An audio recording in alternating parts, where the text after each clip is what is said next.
Before you fall asleep tonight, I want to ask you something. Have you ever noticed how a single sentence spoken to you when you were a child can quietly follow you for the rest of your life? Not loudly,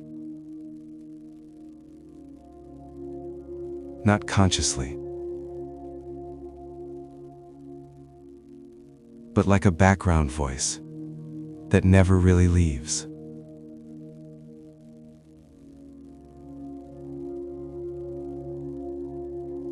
A voice that whispers, "You're not good enough.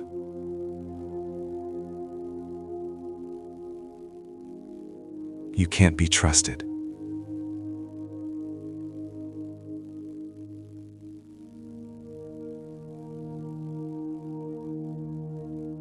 You take up too much space. Imagine a small tree. A young sapling just breaking through the surface of the earth. Flexible, open, reaching toward the light. That was you in childhood.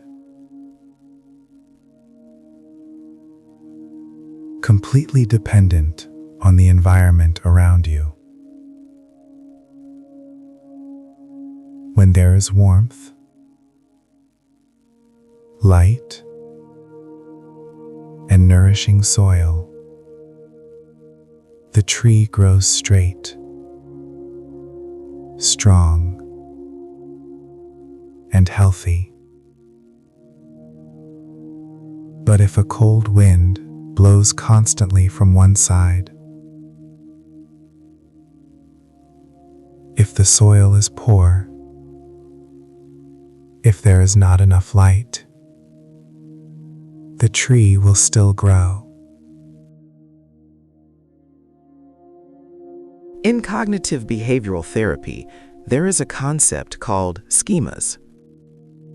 Schemas are deep beliefs formed in childhood that become the lenses through which we see the world. Aaron Beck, the founder of cognitive behavioral therapy, and his follower, Jeffrey Young, developed an entire approach called Schema Therapy. This approach works directly with early emotional wounds.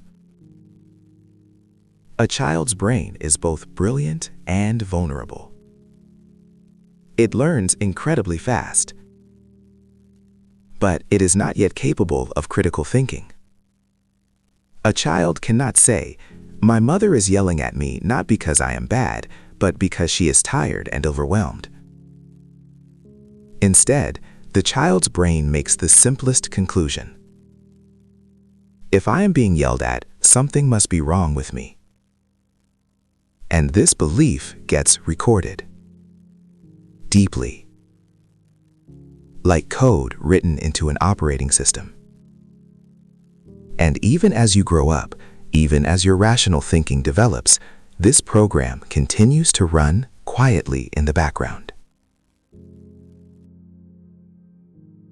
Allow me to show you 5 of the most common schemas that form from childhood trauma. As I name them, simply notice whether something responds inside you. Without judgment. Just observe. The first, abandonment. This is a deep feeling that people will leave you, that attachment is fragile, that at any moment, the person you love could disappear. It often forms when a parent was emotionally unavailable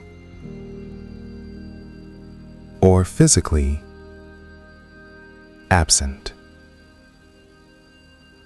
or when love was unpredictable. In adulthood, this often shows up as anxiety in relationships, a constant checking. Are you still here? Do you still love me? Or on the opposite end, avoiding closeness altogether as a way to protect yourself from what feels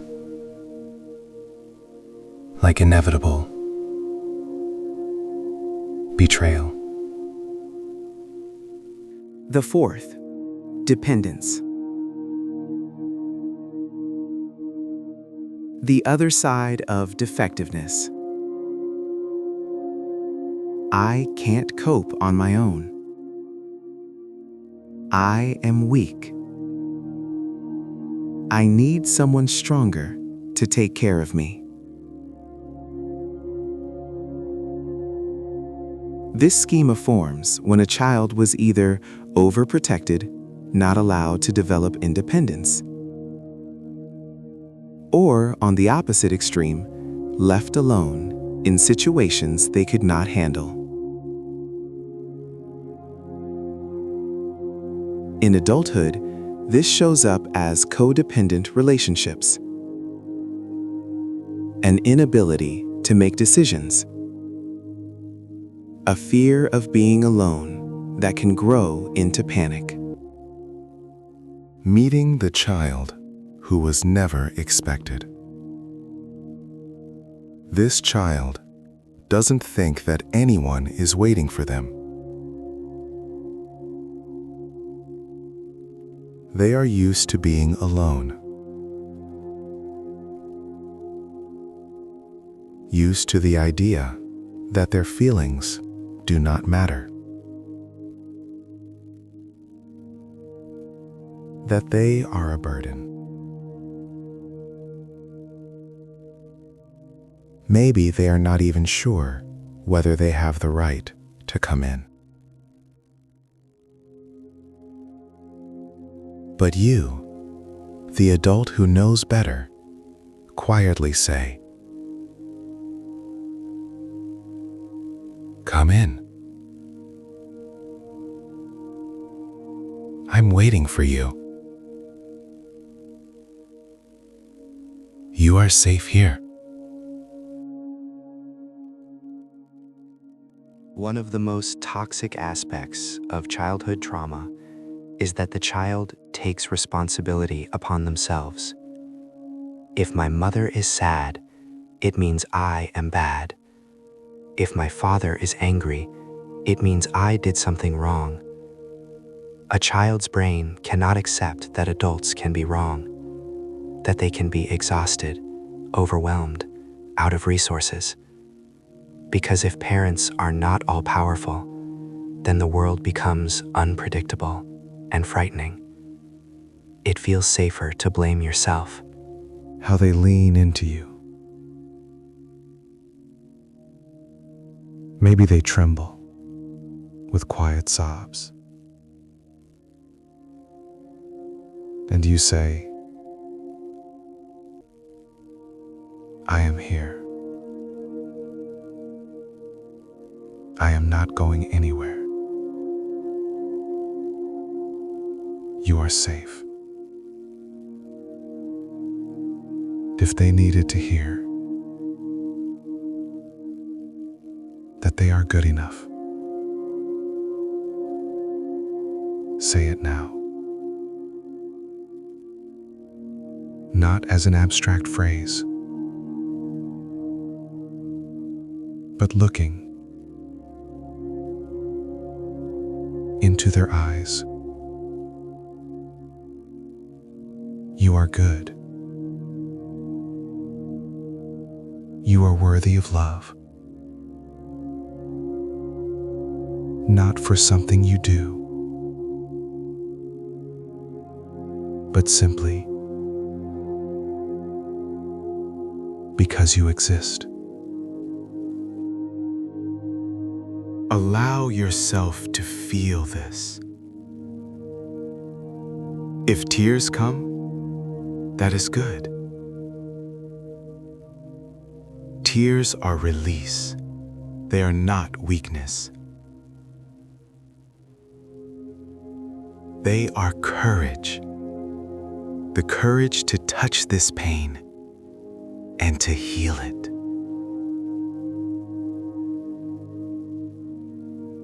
Fourth step, cognitive reconstruction. Smooth CBT flow. And now, the most CBT focused part. We take the beliefs that formed from trauma and we rewrite them. If the belief was, I am not good enough, you say to this child, you were always good enough. The problem was not you. The problem was that the people around you could not give you what you needed. Not because you didn't deserve it, but because they didn't have the resources. That is about them, not about you. If the belief was, I can't trust people, you say, what happened back then was real. You were let down. But not all people are the same. There are people who can be trusted. And I, your adult self, have learned to tell the difference. I will protect you. I will not let the story repeat itself. If the belief was, I must be perfect to be loved, you say, you are allowed to make mistakes. You are allowed to be imperfect. Real love is not about perfection. It is about acceptance. And you are worthy of that acceptance. Now the final step of the visualization. Imagine that this child slowly begins to change. They do not disappear, they change. The tension leaves their shoulders. The fear leaves their eyes. They straighten up. Maybe they smile. For the first time in a long time. And you feel how they integrate into you. Not as a separate part that needs constant soothing, but as part of a whole. Healed. Accepted. Loved. returning. Take a deep breath in. Now the final step of the visualization. Imagine that this child slowly begins to change.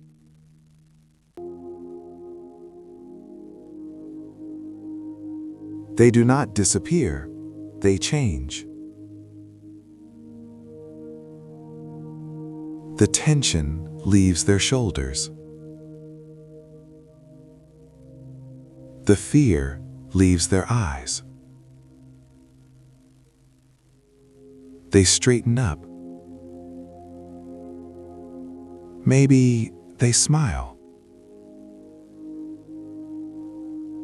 For the first time in a long time.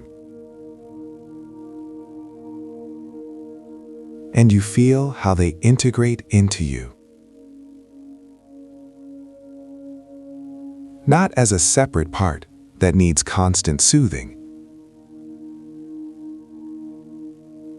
but as part of a whole. Healed. Accepted. Loved. Returning. Take a deep breath in and breathe out. Slowly return to the room where you are now. Feel your body. Move your fingers. Open your eyes. If you need, take a pause. Drink some water. Write down what came to you. This was intense, and that is normal. What we just did was powerful. But one time is not enough. Childhood schemas are formed over years through hundreds of repetitions. To change them, practice is needed. Regular, structured, compassionate. In cognitive behavioral therapy, there is a golden rule. Neuroplasticity requires repetition. Each time you consciously choose a new thought pattern, a new reaction, a new way of relating to yourself, you create a new neural pathway. At first, it is weak, like a narrow path in a forest. But with every repetition, it becomes stronger. And the old path, the automatic negative reaction, slowly begins to fade away. I will show you an exact journaling protocol that combines a classic CBT thought record with inner child work. Write down what happened.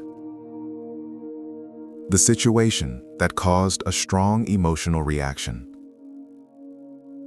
Not your interpretation, just the facts. For example, a friend canceled our meeting at the last minute. Emotional reaction. What did you feel? Name the emotion as precisely as possible. Rate the intensity from 0 to 100. For example, hurt, 80.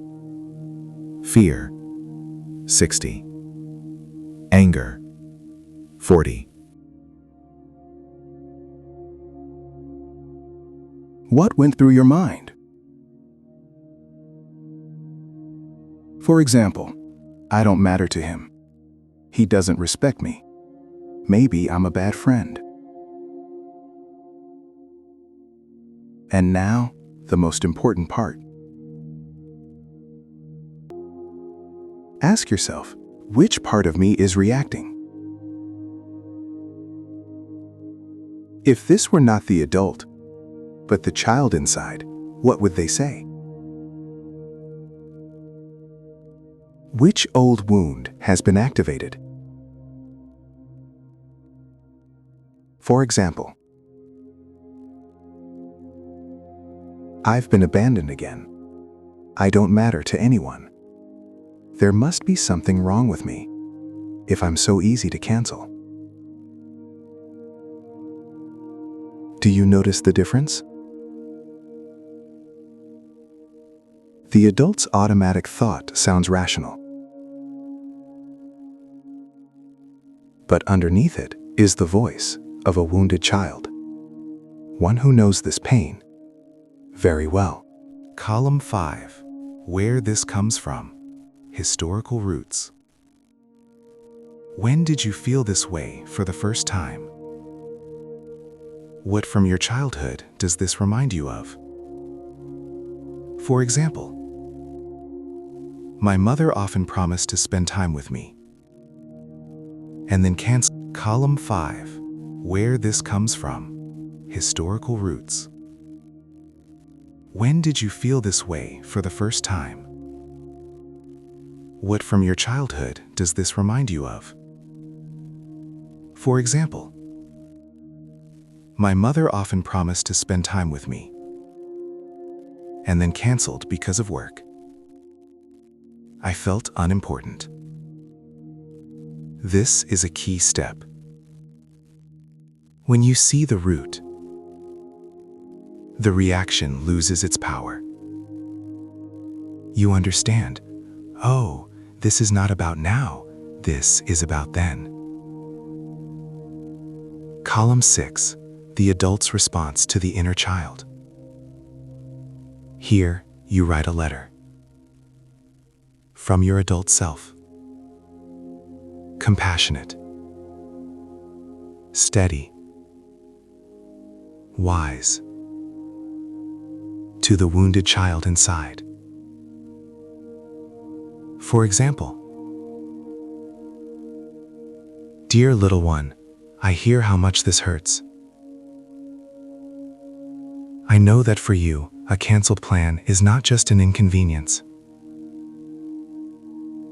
It is a reminder of times when you were truly left, when you were not a priority. But right now, this is a different situation. My friend may have had their own reasons. This does not mean that you are unimportant. One person canceling does not mean you are unworthy of love and attention. I am here. I will not leave you. And even if someone else walks away,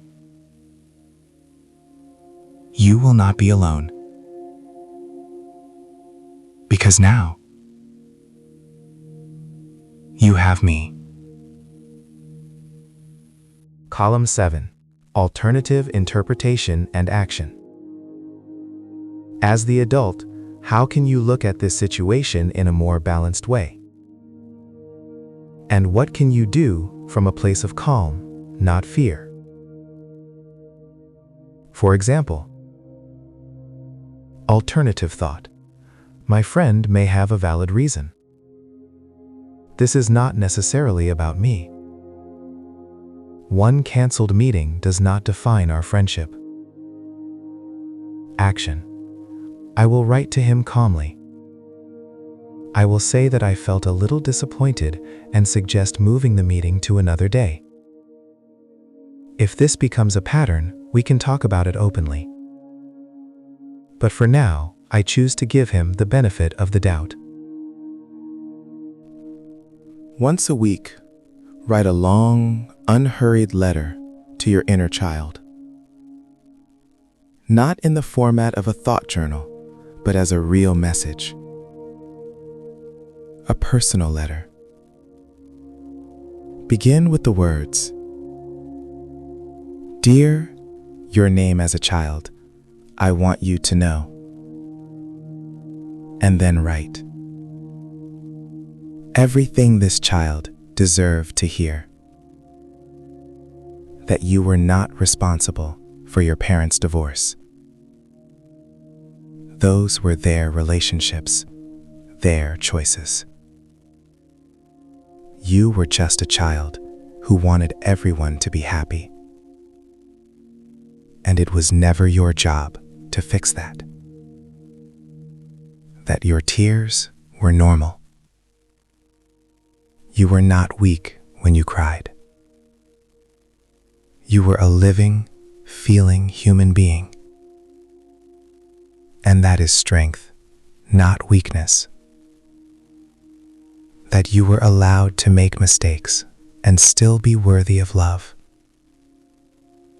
That your value was never in your achievements. Your value is in the simple fact that you exist." This sounds simple, almost ordinary. But when you write these words with your own hand, from your heart to your inner child, something begins to shift. Walls start to crack. Ice begins to melt. If you are watching this, not just as information, but as a practice, pause the video right now. Take a piece of paper and write at least 3 sentences to your inner child. Right now. I'll wait. Welcome back. How was that? Maybe right now, a part of you is thinking, "This sounds strange. Talking to an imaginary child? Seriously?" And that's normal. But here's the important part. This isn't just skepticism, it's protection. Protection of the part that once opened up and got hurt. The part that is afraid to feel again, to hope again, to be disappointed again. And if that part resists, it means we touched something important. Cognitive behavioral therapy is one of the most scientifically supported approaches in psychotherapy. Its effectiveness is confirmed by thousands of studies. Schema Therapy, which includes work with the inner child, shows strong results even in areas where classical CBT often struggled: chronic depression, complex trauma, borderline conditions. Because trauma does not live only in logic. It is stored in the limbic system, in the body, in emotional memory. And you cannot reach those layers with arguments alone. They need a different language, the language of emotion, imagery, and experience. When you visualize the inner child and speak to them, you are not fantasizing. You are creating emotional reprocessing. You are giving the brain a new experience, one where pain is seen, where you are not alone, where there is an adult who can protect, support, and stay. This new experience begins to compete with the old traumatic record, and over time, the new experience becomes stronger, not because you believed in it, but because your nervous system learned a new way to feel safe. Behavioral experiments with the inner child in mind, from understanding to action. We have done deep inner work. We met the child inside. We listened. We began to heal old wounds. But there is one more critical step: bringing this work into real life. Because schemas do not live only in thoughts. They live in behavior, in how you build relationships, how you respond to conflict, how you choose partners, how you relate to success and failure. And to truly change a schema, new behavioral patterns are required. Technique 1. Graduated emotional exposure. If you are afraid that people will leave you, you usually do one of two things. You either cling, seeking constant reassurance, or you avoid closeness altogether. Both patterns are attempts to protect the inner child, and at the same time, they keep the schema alive. Emotional exposure is a gentle, gradual approach toward what you fear, but with the support of the inner adult. Step 1. Identifying avoidance. Ask yourself, what do you avoid because of this schema? Do you avoid speaking about your needs so you don't scare someone away? Do you avoid setting boundaries so you don't lose the relationship? Do you check your phone every 5 minutes, trying to stay in control? Write down specific behaviors. Just notice them, without judgment. Step 2. Creating the exposure ladder. Now create a list, from the easiest to the most frightening action that challenges the schema. Example for the abandonment schema. Not checking your phone for 30 minutes after sending a message. Anxiety 30%. Not sending a follow-up message if the person hasn't replied. Anxiety 40%. Saying to your partner, I need a little time for myself. Anxiety 60%. Not canceling your own plans when someone invites you last minute. Anxiety 70%. Saying directly, I feel insecure when you don't reply for a long time. Anxiety 85%. This is your ladder. You move step by step, not jumping to the top. Step 3. The protocol with inner child support. Before each experiment, visualize your inner child.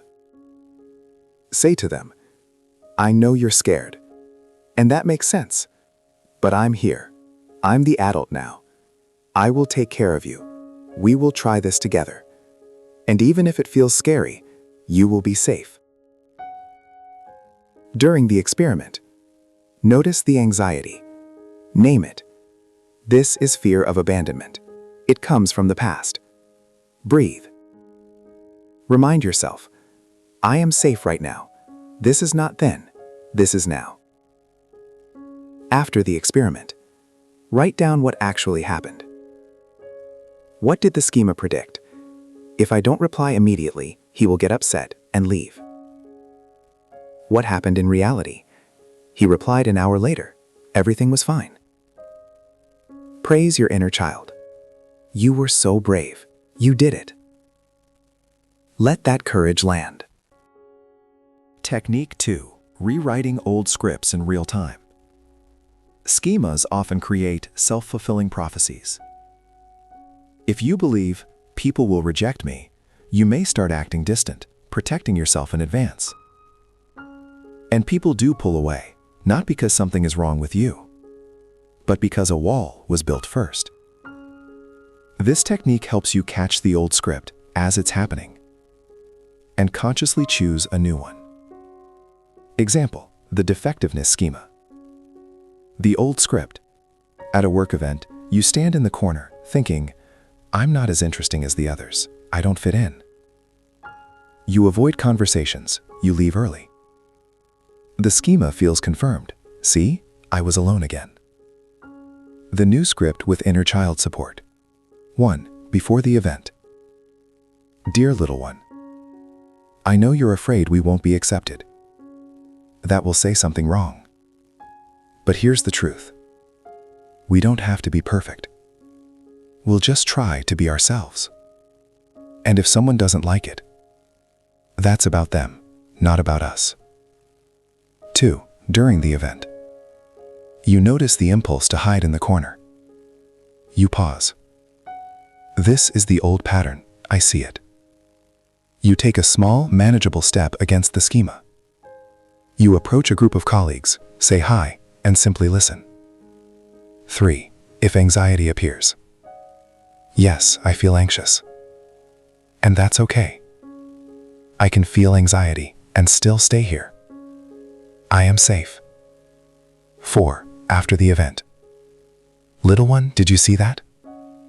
We did it. We stayed in the room with people. We even talked to someone. The sky didn't fall.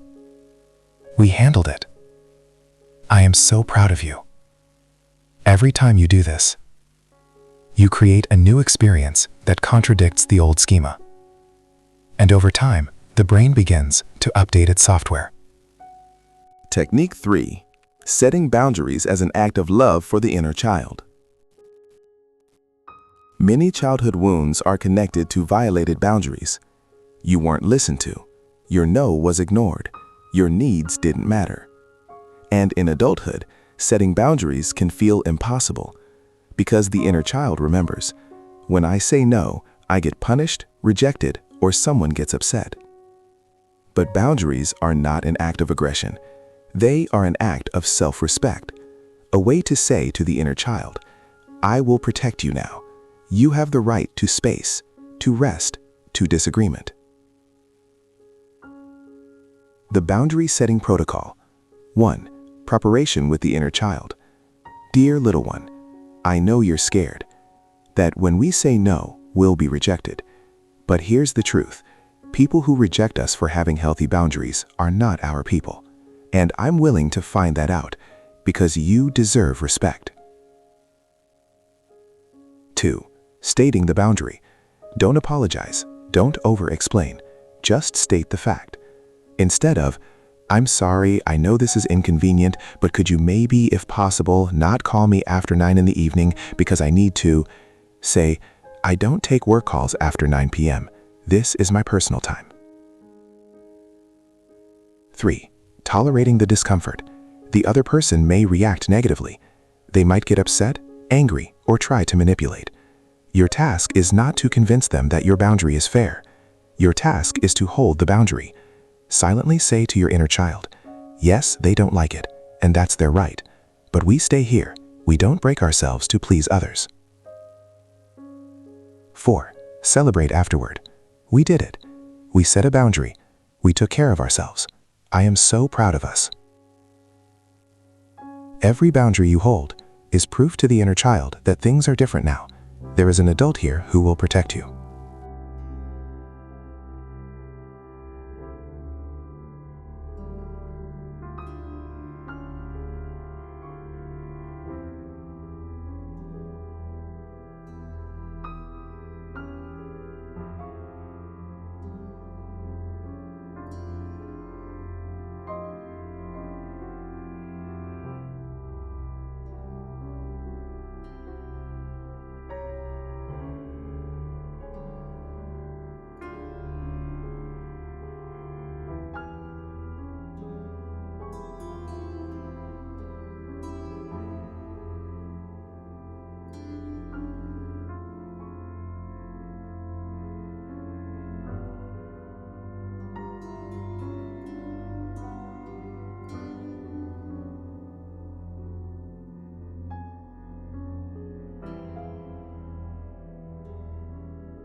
It's important for you to know this.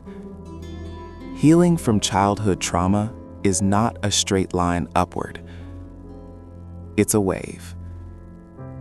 There will be days when it feels like you've made enormous progress. And there will be days when the old schema returns with double force. And you might think, nothing works. I'll never change. This is normal. It's not a setback. It's part of the process. Imagine you're learning a new language. There are days when you speak fluently, and days when you can't remember the simplest word. That doesn't mean you've forgotten the language. It means your brain is integrating new information. And sometimes, during integration, old patterns temporarily return. When this happens, don't criticize yourself. Say to your inner child, "Yes, today is hard. The old schema is loud today. But this doesn't mean we've gone backward. It means we are in the process. And that is okay." We are almost at the end. But before we part, I want to offer one final practice. Imagine yourself 1 year from now. A version of you who has been regularly connecting with the inner child, keeping the journal, doing the behavioral experiments, gently, patiently, with compassion for yourself, changing old patterns. How do you look? How do you feel? How have your relationships changed? What is your inner dialogue like now? Imagine that this future version of you is writing a letter to you, here, today. Perhaps something like this. Dear past me, I'm writing to you from a place you can't fully imagine yet. A place where the inner child doesn't cry out in pain every day. Where old schemas still whisper sometimes. But you've learned not to believe every word they say. The path wasn't easy. There were days when you wanted to quit. When it felt like nothing was changing. But you kept going. Day after day. Practice after practice. And you know what? It was worth it. Now, when someone cancels plans, I feel mild disappointment, but not the panic of abandonment. When someone criticizes me, I can ask myself, is this constructive? Is this fair? But I don't fall apart at the thought that I'm defective. When I need to set a boundary, I feel discomfort, but I do it. Because I know the inner child deserves protection. I'm not perfect. I still make mistakes. I still sometimes fall into old patterns. But now I can see it. I can name it. I can choose a different path. And most importantly, I've learned to be kind to myself. Not in an abstract way, but truly, in the moment, when things are hard. Keep practicing. Trust the process. Be patient with yourself. The inner child thanks you. I thank you. With love, your future self.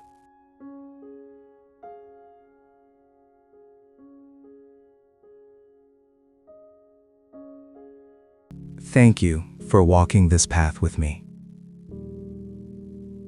Thank you for giving yourself these 40 minutes. Thank you for staying open even when it was painful. Healing childhood trauma is not an event. It is a practice, a way of life, a choice you make again and again to see the child inside, to hear them, to love them. Start small. A journal once a week. One visualization once a month. One behavioral experiment. Over time, these small actions quietly add up to profound change.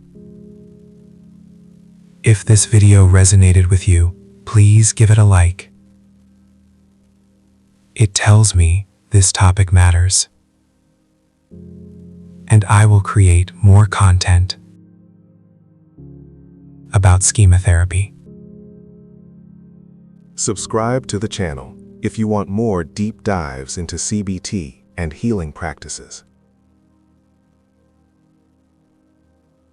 And please, write in the comments. How was this practice for you? What resonated? Which schema are you working with? Let's create a space of support for each other. Remember, you are not alone on this journey. Thousands of people are doing the same work, healing the same child within. And with each day, we come a little closer to our true selves. Until next time, take care of yourself. Take care of the child within.